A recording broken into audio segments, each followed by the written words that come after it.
One shim on each side. I've come up a ½ an inch shy. And then I'm gonna have another surface here, and then I'm relying on that metal corner bead to do all the work. So what I want is I want my drywall to come right up to this. Now when I put my drywall in this time, I'm gonna use a 1-inch gap off the floor.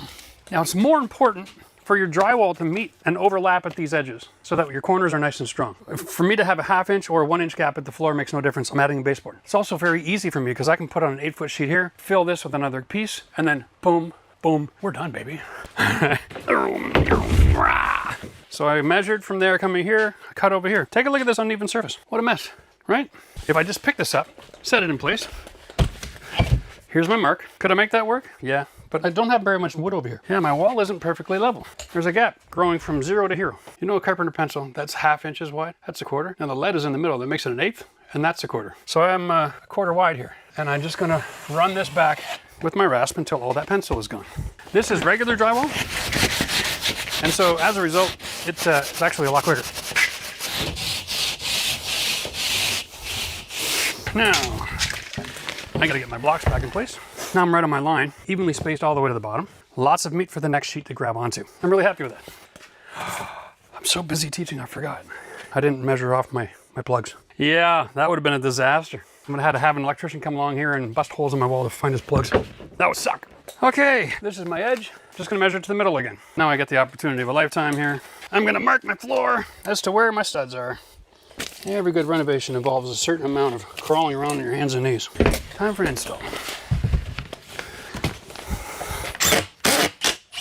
If I put too much pressure on the board by tightening screws, then it breaks as you cut. Now, I drew my line off of here. I'm a little bit shy. I'm gonna go to 35 inches just for good measure. Edge of the tape on my arrow. Rules around plugs. I do not want to see a screw within at least 6 inches of any of these corners. So this is the middle. Yes, there's wood there, but no, you're not allowed to screw there. Finger and thumb, okay? That's as close as I want you to get. And there's a reason for that. When electricians put all these things on, these plastic boxes, they have little tabs. This little plastic is an 1/8 of an inch thick. If you put a screw too close to this, then it breaks the drywall. So you want to have your screw far enough away that this one plus this one create compression, make everything nice and clean and pretty, but nothing gets broken, all right? Once you've mastered the art of that, that's it. Now that whole area is finished. One other thing, we don't put any screws here until the next sheet goes on. Just to be clear, this time we're measuring left to right and cutting the right side. We want to have factory edge against factory edge.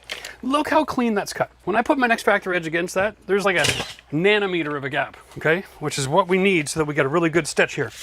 I'll show you that in a second. I am looking at 50 is perfect. I got ½ inch drywall, 50 is perfect. Quick shout out in the comment section. What's the answer? Where should I cut this? 49 3/4 is the perfect cut. It's longer, so the